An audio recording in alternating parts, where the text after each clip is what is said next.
Tonight, the police are seeking the public's assistance to locate 35-year-old Kimani Austin, otherwise called Fireman, barber of Kirby Place, Portsmouth in St. Catherine, missing since May 20. 79 new cases of COVID-19 and 1 virus fatality recorded yesterday, taking confirmed cases to 48,180 and the death toll to 935. Still tonight, Jamaica Railway Corporation, JRC, to partner with the JUTC and the Ministry of Education, Youth and Information to transport students from Old Harbour and Linstead into Spanish Town by rail. In partnership with the JUTC and the Ministry of Education, we are hoping to move our children from Old Harbour and Linstead into Spanish Town by train. Then the JUTC will pick them up and drop them off at the various schools in Spanish Town. And CXC announces June 28 as the new start date for this year's sitting of the regional CSEC and CAPE exams. Having heard the teachers, having heard the students, I think no one is tone deaf because we have heard them. We have heard everyone. She then took all of that information on board and indicated to the stakeholders, we have heard you, and this is what we're going to do.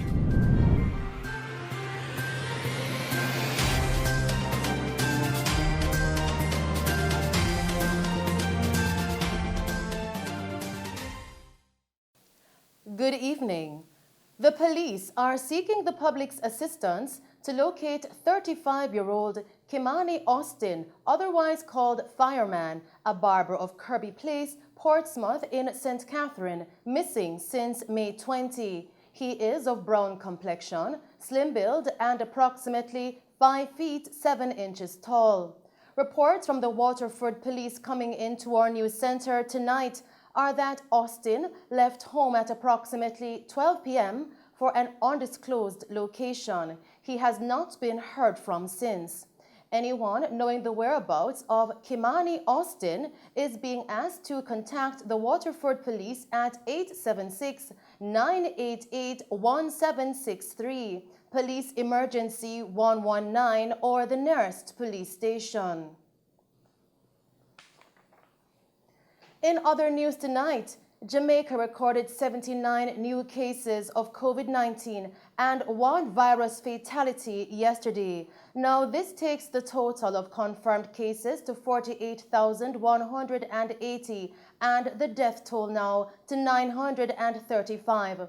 According to the latest statistics from the Ministry of Health and Wellness, the latest death is a 58-year-old male from St. Mary. Meanwhile, the new cases consist of 41 females and 38 males, ranging in age from 1 to 95 years. The new cases were recorded in St. Catherine with 28 cases. Kingston and St. Andrew recorded 20 cases. St. Thomas recorded 8 cases. St. James and St. Mary recorded 5 cases each. Clarendon recorded 4 cases. St. Elizabeth and Westmoreland recorded 3 cases each, while St. Anne recorded 2 cases and Hanover recorded 1 case. The ministry also reported 155 recoveries, taking the total of recovered persons now to 24,528, while there are currently 22,348 active cases of the virus on the island.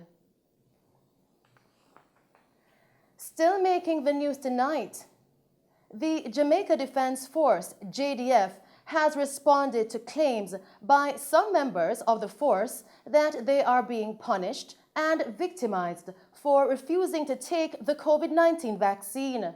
The JDF members have called for the immediate intervention of Prime Minister Andrew Holness following claims that the refusal of the vaccine can lead to administrative sanctions, such as the removal of soldiers from courses and promotion lists. Now, in response, the JDF says the force prioritizes maintaining combat effectiveness, which includes preserving fit, competent, and capable service persons. It also notes that it respects the right of every service member to choose whether or not to take the COVID-19 vaccine. According to the JDF, all members of the force are encouraged but not compelled to take the vaccine, and no member is subject to disciplinary action for not doing so. Unless exempted on medical grounds by a medical officer, the force requires members who choose not to take the vaccine to complete a declaration form which outlines the potential administrative impact of not being vaccinated. Continuing with the news, the Caribbean Examinations Council, CXC, has announced June 28 as the new start date for this year's sitting of the regional CSEC and CAPE exams. Students now have an additional 2 weeks to prepare. The new date was among a raft of changes announced yesterday to the administration of this year's regional exit exams. The announcements come following increased pressure from education stakeholders across the region for CXC to alter the exam guidelines in light of the COVID-19 pandemic. Jamaica's Education Minister, Favour Williams, has asked CXC to consider making changes to this year's sitting of the exams. The Caribbean Union of Teachers and UNICEF had also joined the minister in asking for changes to ease the pressure on students. The stakeholders cited the effects of the COVID-19 pandemic on the psychosocial health of students who were preparing for the sitting. CXC's registrar, Dr. Wayne Wesley, yesterday announced that the examinations body will accept the recommendations. Students wishing to defer this year's sitting have also been given a further extension to May 31, 2021 to indicate their intention. Mr. Wesley also announced changes to the submission deadline for school-based assessments, SBAs. Now, the previous guidelines had only allowed an extension to the deadline for science and technical-based subjects. Stakeholders had also complained that the list of topics released on May 10 for the Paper 2 sitting was overly broad. CXC says it is currently undertaking a review of the topic list. The exams body says it will provide further clarity on the list of topics tomorrow, May 28, 2021. Students will also benefit from a special attention in the marking and grading of the papers. CXC did not accept recommendations from student interests across the region that it only administers one paper. The body says all papers will be administered in their original formats. Meanwhile, CXC is rejecting criticisms that it has been tone deaf in responding to the concerns of education stakeholders across the region. Chairman of CXC, Sir Hilary Beckles, in rejecting the criticisms, says the exam body consulted extensively in arriving at the announced changes. It would be unreasonable to say that the council is tone deaf, because the council is made up of all of these stakeholders, and the stakeholders are not tone deaf. The ministers and so on are out there on the front line. They know what the students are going through. We also heard from the teachers. We heard from the CUT, the Caribbean Union of Teachers, who made a splendid presentation, very impactful and persuasive presentation at the COSOD meeting. In the search for practicality and compromise, we never get 100%. No one group of people get 100%. But the point is that where we have reached now, having heard the teachers, having heard the students, I think no one is tone deaf because we have heard them. We have heard everyone. She then took all of that information on board and indicated to the stakeholders, this is what we're going to do. We have heard you, and this is what we're going to do. And then we're asking you to approve what we are going to do. So we move through that process. So I think on this time around, I think we have done what the citizens of the region would expect of us.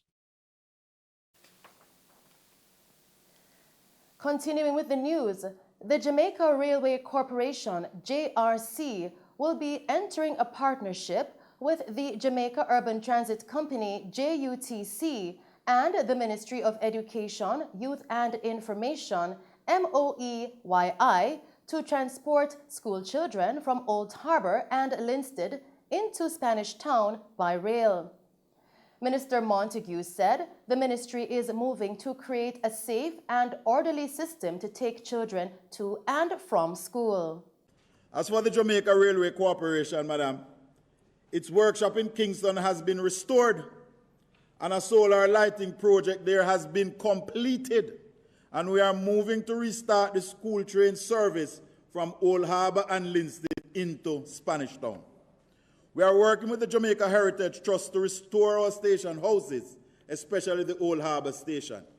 In partnership with the JUTC and the Ministry of Education, we are hoping to move our children from Old Harbour and Linstead into Spanish Town by train. Then the JUTC will pick them up and drop them off at the various schools in Spanish Town. In the afternoon, the reverse will take effect. Along with the students, teachers, parents, healthcare, and other essential workers will be prioritized for this service at first. Last Thursday, Madam Speaker, the train ran from Spanish Town to Linstead and back on a test run. This is not just talk. It's a clear demonstration of the will of this government to build back stronger. The minister expressed hope that the JRC will be able to expand the service over time. We will also have one train left in Kingston to move between downtown and Marcus Garvey Drive, to provide transportation and leisure trips, or to just give people the train experience. This will bring economic activities for the communities along the line, as the train will stop in these communities and allow persons to vend and offer other services. No big box stores will be courted. This is an opportunity for the little man. Only the people from these communities will be allowed to interact with the passengers. In addition, we want to rent out coaches to different businesses, so as you ride, you can shop. Can you imagine an ice cream, snack shop, pastry, souvenir, juice bar, hairdresser, sports bar, restaurant? As you move along, you can walk between coaches. You can stop and buy your cane and peanut, your natural juice and other items, and I understand that the Member of Parliament for Southwest is already training her people to make use of this opportunity. This is what we are working towards as we move to complete the work on the school train service. We are working with the Development Bank of Jamaica via an enterprise team headed by Mr. Howard Mitchell to offer a development lease to a bidder for the Mobay to Appleton line. We will soon go to market and we will update you as we go along, Madam Speaker. He added that the JRC is also working with the Jamaica National Heritage Trust to restore station houses, especially in Old Harbour. In the meantime, Transport and Mining Minister Robert Montague says the Jamaica Urban Transit Company, JUTC, and Montego Bay Metro Company, Mobay Metro, are introducing cost-saving measures to counter the fallout resulting from the coronavirus COVID-19 pandemic. The Mobay Metro Company started as a school bus service and has somehow lost its way. We intend to invest in new equipment and reorganize that company. Right now, the JUTC has taken over the management and is doing an operational audit. I met with the board and the workers, and we are advanced in discussion with the Ministry of Education and the local schools to form partnerships to continue the service, increase the revenue, as we have already put in place some cost-saving measures. And Madam Atais, we must also acknowledge that in response to the COVID-19 pandemic, certain measures were put in place that affected the revenue almost for a year. We could only carry seated passengers. Even a child in Mile Gully can tell you that that would have an effect on the bus fare collection.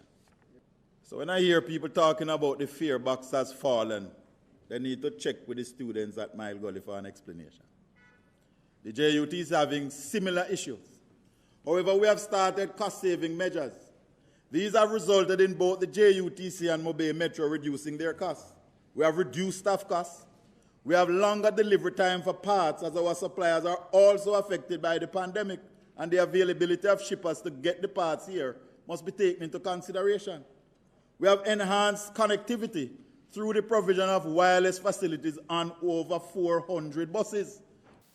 While making his 2021 to 2022 sectoral debate presentation in the House of Representatives yesterday under the theme Transport and Mining, Resilient, Strong, Recovering, Mr. Montague also said 375 buses have been fitted with the L-Hydro filter system, thereby reducing the need for 6 oil changes per annum to 1. Importantly, we are also moving to diversify the available fuel types. We currently use diesel and CNG and will be adding biodiesel and electricity soon. We have fitted the L-Hydro filtration system on 375 of our buses already, therefore reducing the need for some 6 oil changes per year to 1. We no longer store engine oil at our warehouses, and maybe that is why some people are upset, because it has reduced costs and pilferage. Notwithstanding the cost-saving measures being implemented, the company's bottom line has been significantly impacted by the absence of charters since April 2020. This was a healthy earner for the company. We used to have sometimes 20, 25 charters every weekend going to funeral. The Minister of Finance has reallocated the funds for the 50 new buses to the Ministry of Health in order to treat with the pandemic. This again is this is because there was a major reduction in economic activity, and we saw a revenue cut to the budget by over $73 billion. We are confident that as things improve, the funds will be back in place, and some of these new buses, Madam Speaker, will be electric buses. He also advised that the ministry is looking to forge partnerships with more government and private sector partners. Sacrifice and hard choices are necessary to keep Jamaica and Jamaicans safe during this pandemic. Furthermore, we offered free rides to our hard-working essential service staffers in response to the pandemic. I take this time to salute our workers and thank the workers at the JUTC and Mobile Metro for keeping our people moving while keeping themselves and their families safe. Madam Speaker, the Jamaica Ultimate Tire Company continues to exceed expectations as we have expanded our distribution outlets and are seeking partnerships with more government and private sector partners. We are going to market for a new general manager, and the advertisement is already out. As we continue with the news, a new collaboration between the Government of Canada and the Pan-American Health Organization PAHO is being launched to improve the health and protection of populations in situations of high vulnerability due to COVID-19. To meet this target, Canada is contributing Canadian $50 million, which is close to $40 million in support of PAHO's critical work in the Caribbean and Latin America towards readiness and access to COVID-19 vaccines for at-risk women, migrants, refugees, transient persons, indigenous and vulnerable populations in areas where health conditions are typically precarious. PAHO's director, Carissa F. Etienne, said, quote, "This collaboration was born with the common vision that COVID-19 vaccines should not be a privilege but a right for every person regardless of their ethnicity, economic condition, gender, migratory status, or whether they reside in a city or rural area." End quote.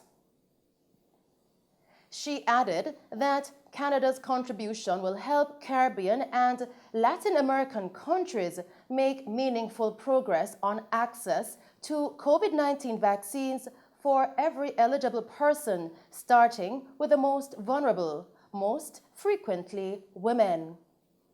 Now, activities will include technical cooperation to strengthen all instances and stages of the COVID-19 vaccination deployment in Latin America and the Caribbean.